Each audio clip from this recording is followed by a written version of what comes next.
Hi, and welcome to the live Q&A session about how you can use your all-hands meetings to build trust across your remote team. My name is Christina, and I'm the Internal Comms Manager at Slido. And I'm Peter, and I'm the CEO of Slido. Just to give you a quick heads up of what's actually ahead of you. So at the start, Peter will briefly talk about the lessons that we have learned throughout our 7 years of Slido and the experience that we have with the all-hands meetings. And right after that, we'll jump into the most exciting part, which is actually the Q&A session. And this is where you guys online, the whole audience, will come into play. So please don't be shy and submit your questions. If you are in Teachable, you will see on your right-hand side a white box where you can type in your question. There you can also upload the best ones. If you're not on Teachable, you can go to www.slido.com and enter the event hashtag, which is Remote Future Summit altogether. Right.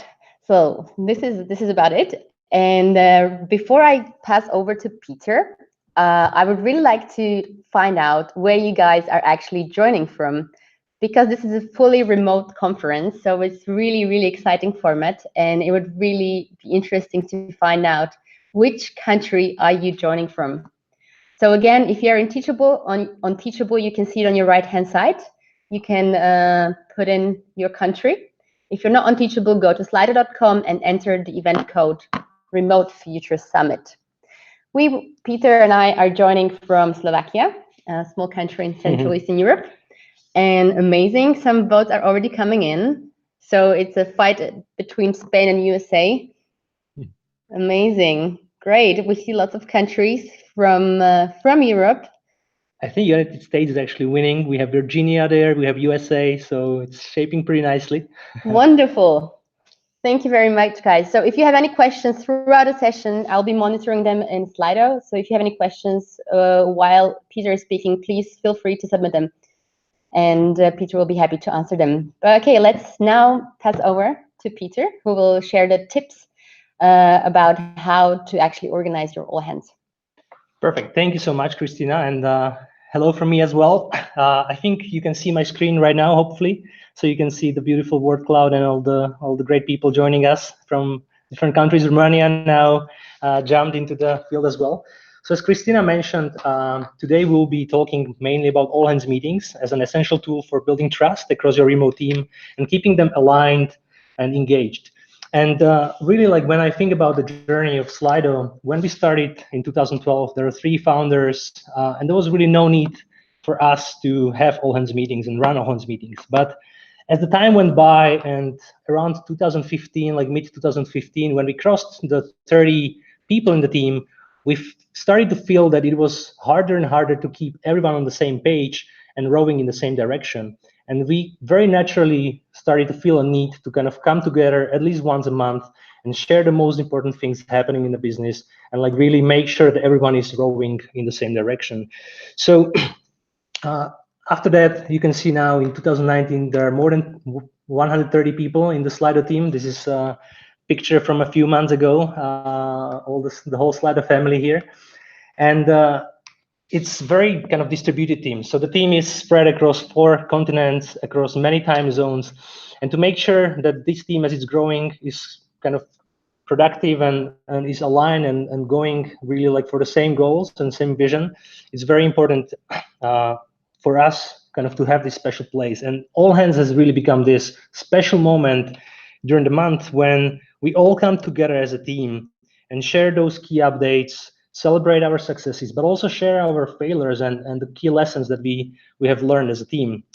And for me as a CEO, it's really this very kind of critical moment in a month where I have a chance to have an impact. I have a chance to really make a difference and make sure that kind of, like to close the loops, address all the questions, and make sure that my team feels like what we are all about. And also the feedback from the team is that it's one of the kind of favorite moments for them during the month. So without talking much more, I would like to now basically bring you to the 7 tips that we learned, or 7 kind of key lessons we learned during the years of how we improved our all hands and how we kind of keep our all hands fresh and interesting. And really, it all starts with the sound and with the video. So hopefully you can all hear us well. And even though this seems like the very basic tip, it took us quite a long time to learn how to do this right.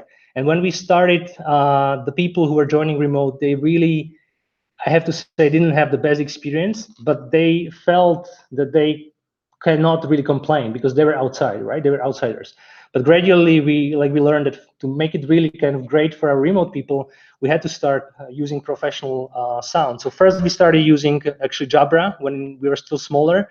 Now, as the team expanded, as we're using a bigger event space, we're using professional mics with a professional AV setup. You can see Andy, one of our colleagues, kind of managing everything.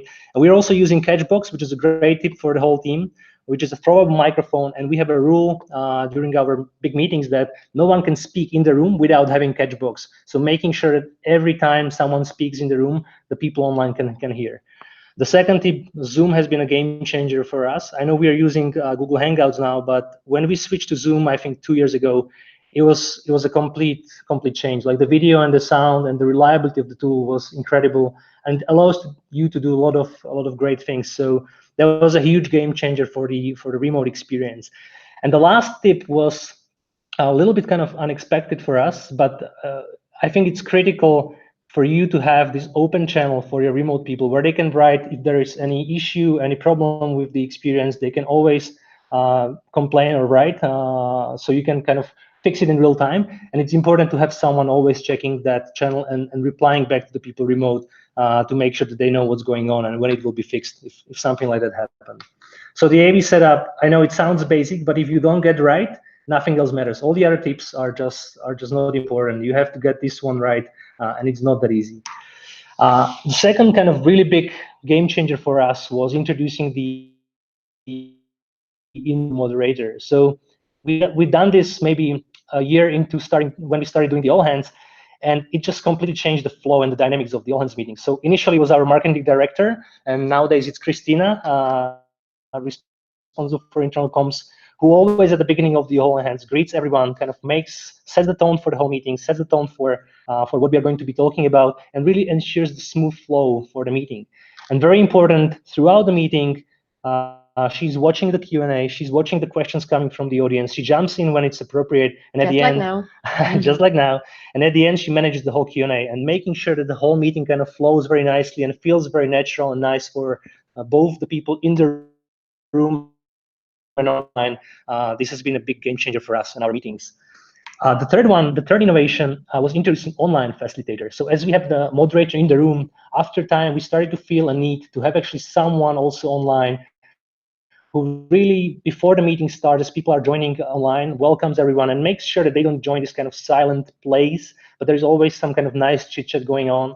And also very important, during the meeting, this online facilitator facilitates any kind of group discussions going on, and then is the voice of the people online. So whenever there is some contribution from the people online, the online facilitator can share their insights, can share their contribution, and make sure that he's there or she's there for them, and he's kind of the champion. Whenever there is any trouble or anything needed to improving the experience, the online facilitator has the full kind of rights to jump in. And this has been a great change in the quality of the experience, but also very important kind of signal for our remote people that they matter and they have a voice at the table. The fourth one is that even though you have all those kind of good first three tips done, it's critical to actually keep people engaged. It's very hard, especially if you're remote, to pay attention and watch a video, watch a screen, and not to kind of drift off. So it's great to actually make sure that you added those interaction moments into your all hands meetings. And one very kind of popular exercise that we've been doing for a long time now is that we put people, I call it like discuss in pair and share. So we have these moments during our all hands where people can like discuss in pairs, or people online can discuss in small group and discuss the biggest highlights of the month together. And then we submit those highlights into Slido. People have a chance to go through them, upvote the ones that kind of resonate the most. And then we together as a whole team go through those highlights together and like really celebrate the highlights of the past month. And it's this great experience where where everyone is engaged, everyone can see like what other teams have achieved, and it breaks this kind of stereotype of just one person or a few people talking during the meeting. Similarly, the quizzes are a great way to keep people engaged. So let's say instead of presenting the results of the past month, you can have a few short quizzes, and it brings this kind of nice atmosphere of competition when people are trying to guess, okay, how much did we do last month, or what was our net retention, and so on. And it also makes the numbers much more memorable. And last but not least, live polls, similarly like we did today. You can break the ice very nicely just to see who is in the room, or if you have an important topic kind of going on, you can ask for feedback, or at the end of the meeting, like you can just check if people understood like the key messages of the meeting. So real life polls like throughout the all hands meeting can make sure that people are engaged, they're paying attention, but it's also a great way for you to check how they are feeling and what's going on remote and also in the room. So that was the fourth tip, and that leads me to the fifth tip, which is probably my favorite part of the all hands. And we always do this, and I think it's worth kind of investing at least 10 or 15% of the time into this point, and that's celebrating your people. It's all hands is also this unique chance for you to celebrate your team. So we always include this kind of personal highlights where when someone had a baby, or when we have a wedding season right now. So in May we have like 4 different colleagues getting married. So we share those highlights, we share the photos, and the whole team kind of celebrates together those personal highlights, and it just makes the whole all hands meeting much more personal and feel like a family. Anniversaries are incredible way as well, like making sure you celebrate the people who have been with you for some time, or you welcome the newbies in the team and make sure that people from the whole company always like remind them about the faces and the important colleagues from all across the world. And last but not least, and that's my personal favorite, the silent hero. We've started doing this some 2 years ago, and really the logic behind it was that you have like some roles that it's very clear how people are doing. But there are so many roles in your company where people are working hard, but it's not always so visible, especially if you have a distributed team. So the silent hero for us is this unique chance for people to take a moment, and we always say take 30 seconds and think about that one person who really did something incredible for you, who really went beyond what is expected and was a hero for you last month. And then we ask them to submit their name or their slide handle through Slido, and then we show this kind of beautiful word cloud on the screen, and it's just this very powerful moment of celebrating the people. And oftentimes like the names that appear there, like you would never guess that, wow, like Pishta, that he was such a hero for so many people in the company. And we also started now including like a short note that people, when they're submitting their hero, they can also write them a short note through Slido, and then we share those notes with those heroes. And sometimes when you read some of those notes, it just makes your day, and it's a really powerful and great way to celebrate the whole team. So we're getting to the last 2 points, and I think this one, for me as a leader, is really probably the most important part of the all hands, and it's this opportunity for you to make it a conversation. So instead of just broadcasting the numbers, instead of just broadcasting the information to your people, it's a chance for you to have a real conversation and really make sure that you address any kind of rumors or any kind of unclear points that your people might have. So some tips for you: always share. If you're using Slido, that's great. Or if you're using Slack, you might be collecting the questions in different ways, but always try to start collecting the questions at once so you can prepare for the questions better. And you know like who should address those questions at the meeting. But also let people submit questions during the meeting, and let them upvote the ones that they want the answers most to, because you can have 20, 30 questions, but you might have time only for 5. So in this way, you really address the most relevant and important questions from your team. And then at the end, if you have more questions than you can handle, it's a great kind of good practice to take those questions and write a short note or write a short blog post and address those unanswered questions after the meeting. So we always allocate at least 15 to 20 minutes for the Q&A part. And when we ask the feedback after the meeting, it's always like it's mainly usually one of the most valuable part of the meeting for our people. And that leads us to the last point, which is don't forget to ask for feedback. And it's simple 3 questions you can ask at the end of the meeting. Just how would you rate the all hands? What was the most valuable part? And how can you improve? We just ask these 3 questions. It takes 1 minute for people to submit, but it has helped us to kind of consistently improve the experience. And we have learned so many great insights, not just about the all hands as such, but also about the content that we said. And it really helped us realize that some information was not communicated clearly. So this feedback is this great way to kind of get the feedback loop back and make sure that you always improve and you always kind of address those unclear points for your team. So I think that's kind of all from me. Those 7 points were the ones that hopefully you had that were useful for you. And now the most important part, your questions. So I think we have already quite a few. Thank you, Peter, for sharing all of these. I hope the audience was able to take away some very specific and practical tips. But as you said, let's jump straight into the questions. We've received quite a few. So let's start with the top upvoted one. How often do we run our all hands meetings? Sure. So great. And I think you should see us now again. So we have started running our all hands meetings once a month. And this has been kind of a great rhythm for us. Do that more often. We have some clients who do it like weekly or bi-weekly, but for us, once a month is like a nice kind of frequency. And we always try to rotate the time, is because of the time zones. So 1 month we try to have them in the mornings, and then 1 month we try to have them in the evenings. So every time like a different team can join live and be together with the people in the room. But also important when talking about this one, maybe it's a little bit different topic, but when we change the time zones, we also make sure that we record the all hands via Zoom, and then we share the recording via Slack, so everyone can then watch. And some teams actually watch these all hands together even afterwards. So let's say the all hands was in the morning European time, then the US team actually gets together in the morning, or just pizza in the morning of the US time, and then watch the all hands together as a team again. We've got a few questions actually about the same topic, and that's the structure of the all hands and the agenda. So how do you structure it? Mm-hmm. So we have learned that it's actually kind of good to juggle this from time to time. So it's good not to always have the same structure, otherwise kind of people get too used to it. But there are a few elements that are always good to have there. So one is we always share the results at the beginning, just to kind of give people the idea of how we are doing, how we did last month. We also try to make sure that we share those key highlights, whether it's by the team discussing together and sharing together, or like me or someone from the team really pinpointing those most incredible highlights from the last month.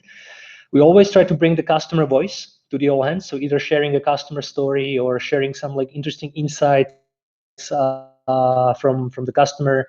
The product updates are a very important part, so sharing what happened on the product, what are the next priorities and plans. And then, as I said, like we dedicate at least 20 minutes for the Q&A part, where it's either me taking the questions or like other members of the leadership team answering those questions. And this leads actually really nicely to the next question about how do we normally or usually prepare for all hands meetings? Mm-hmm. That's a great question. And so we have every Monday, we usually have the all hands on last Friday of a month. And on the Monday before that, during our executive meeting, we go through the flow of the all hands meeting. We go through the most important messages and topics for the meeting. We agree on the flow, on the content that should be covered, and we distribute the content, like who will cover what. So that's like basically a week before or 5 days before the meeting starts. We also share the link to Slido 5 days before, so people can start asking the questions. And then on Thursday, we have a kind of short rehearsal where we basically just go through the flow. We review the slides. We make sure that kind of the flow goes nicely, the messages go nicely together. We also make sure that we distribute those questions to the relevant people. And then that's it. And then the AV setup, we always check at least 15 to 20 minutes before the meeting starts, making sure the video is great. We have some people online joining just to kind of test the sound, the video with us. And I think that's it. So it doesn't have to be rocket science. Christina, do you have anything else to? Exactly. I would just actually like to point out that thanks to the feedback that we normally ask for at the end, we've got to find out that the most important and most valuable part of the all hands meeting is the leadership Q&A at the end. So this is also something that we really prepare and we really take it seriously. So a day in advance or even an hour before, we really look at the questions, try to group them, and try to really think about the answers so they really make sense and they are actually valuable for our people. Yeah. So thanks, Christina, for answering this. How long is our all hands meeting? Someone is asking. So I think if you're aiming for 1 hour, that's a great time. Like ours run usually a little longer. So when we are doing them on Fridays afternoon, we usually have pizza afterwards when we are in the room. And then also the different teams joining remote, they have some like small snacks or pizza together. So usually like we finish after 75 minutes. So 1 hour and 15 minutes is kind of the ideal time. Afterwards, it's just too long. And then, of course, we have this kind of little time for discussing together and networking within the team, which is also a great way. It's informal, and people stay maybe another 1 hour together discussing and celebrating. So that's also a great part of the All Hands. Yeah, perhaps for some people an obvious question, but it's not really the case in many companies. So who actually participates at the All Hands meetings?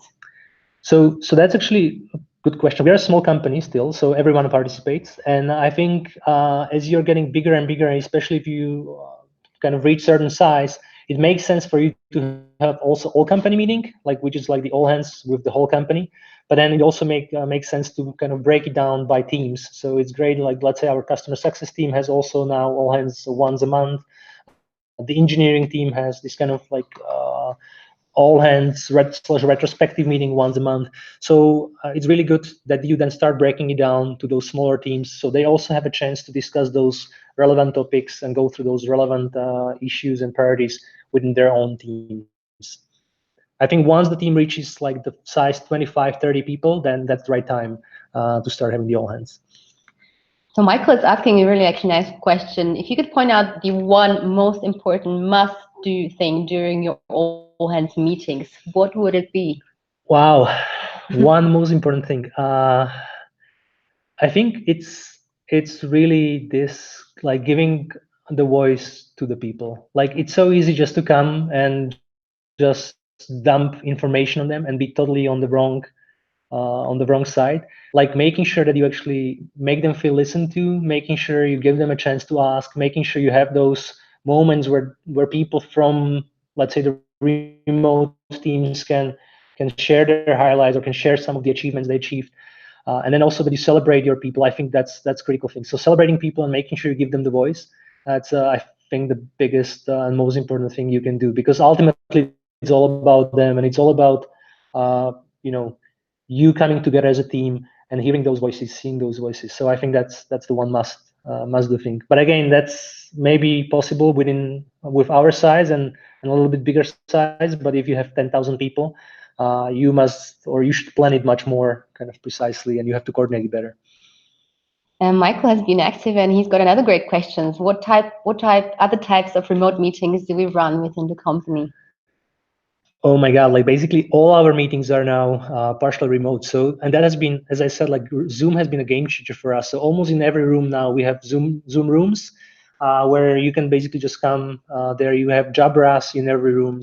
So the sound is perfect. The video quality is really, really great. And we always try to make sure that in every meeting, whether it's like even in like our offices, we have Zoom rooms now. So when the teams are distributed, they can just join. The remote people can just join via the TV in the room, and they can like really work together as a team. So the Zoom rooms has been a big game changer for us in this respect. Yeah, I would just like to add maybe that we don't have just all company all hands, but also one of our biggest teams is the customer success team, and they also run their own all hands meetings where I would say half of the team is actually remote as well. So yeah, this is really. but basically all the different types of meetings in the company are now partially remote. Yeah. Okay, let's jump into the funny one. What funny question? What's one of the funniest things that happened in one of our all hands meetings? Can you remember any such occurrences? I remember my unintentional jokes that Then no one understood. Well, no one understood. They understood and I didn't understand. So they seem to be funny. But we like all hands are this great chance for funny things. And sometimes you just put a funny slide there. Sometimes you just make a relevant joke about like something that happened last month. So one kind of special, for me, very, very memorable memory was our Christmas all hands that we had in December, just before our Christmas party. It was a big surprise also for me. Christina played a part there. So we actually started the all hands very untraditionally. So we have a kind of company band, So instead of Christina opening the all hands, it was actually like suddenly the band appeared on stage and they started playing this "All I Want for Christmas Is You" song, and we actually had a few kind of actors in the audience which I didn't know about, who suddenly, like after 30 seconds, they stood up and they started Love Actually movie just like that. Yeah, they started like really creating this energy, and then suddenly like the whole company was dancing, people remote were dancing. It was just this beautiful and funny occasion, and that really kind of set the whole tone and atmosphere for the whole meeting. So that was kind of funny, kind of nice way to start a meeting. For me personally, that was the best all hands we had as well, because it set the tone right at the very start. All right. Some people really like our idea of celebrating people. That's really nice to hear.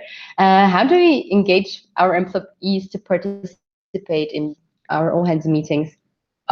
So like really, if you make it about them, if you try to think about what content is useful for them and what is interesting for them, and if you kind of give them the voice and address their questions, and if you add those little interaction points, if you always think about them, then they will just participate, they'll enjoy it. And really, if we ask people around the company, like it is one of those special moments in the month that they just love joining. So I think it's all about like making it about your employees and making it for them, and making sure that that I know it kind of sounds obvious, but that you make the meeting for them, and then they will love to join.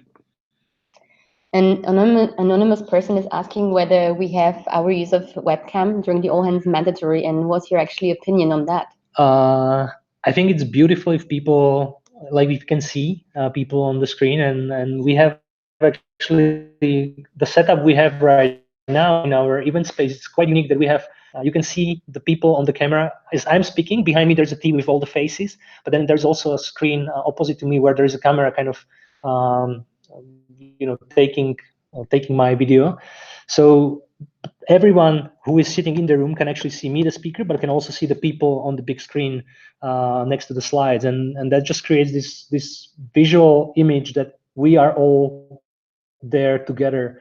And the people who are remote, they can also see, they can see the whole room, but they can also see the TV with the faces, and it just creates this feeling of one company. So of course we're not going to force people, but we are very excited, and we welcome everyone to turn on their camera, and most people actually do it.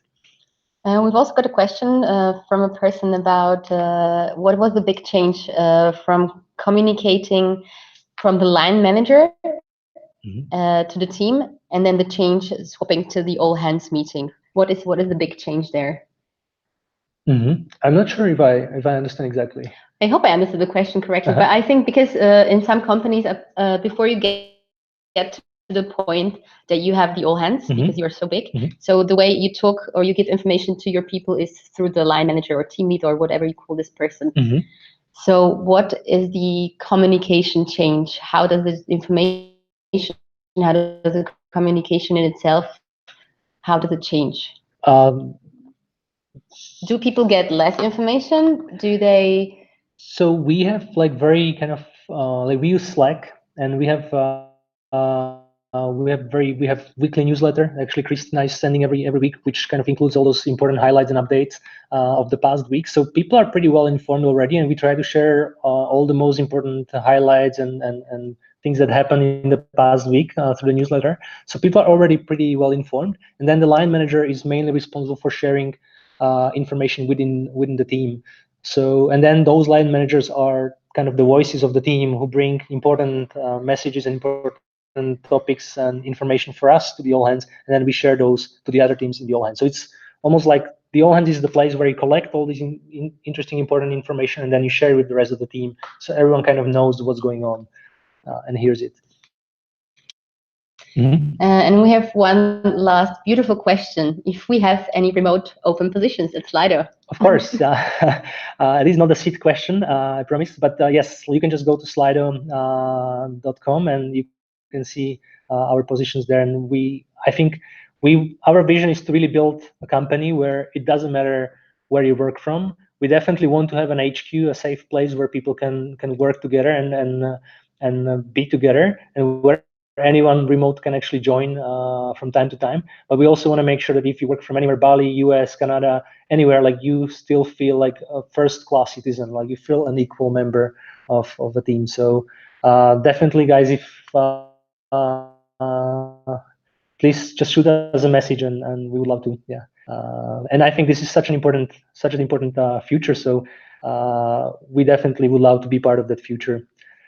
So good luck, everybody, with your all hands meetings and with your remote companies. I think it's exciting to be part of this future and to learn together from our mistakes, from our successes, and create a workplace that doesn't bind you to one place, but where like really everyone can do the best work of their life from wherever they are in the world. So thank you so much for watching. Thank you guys so much for watching and participating. And if you would like to find out more about how to run your all hands meetings, we've recently put together a booklet called Better All Hands Meetings. You can find it on our website. And it's really it's a little booklet including lots of very, very useful tips, or 25 to be specific. So feel free to grab it for free and learn more about your all hands meetings. Thank you very much, and enjoy the rest of your amazing Remote Future Summit. Thank you. Thank you. Have a great conference.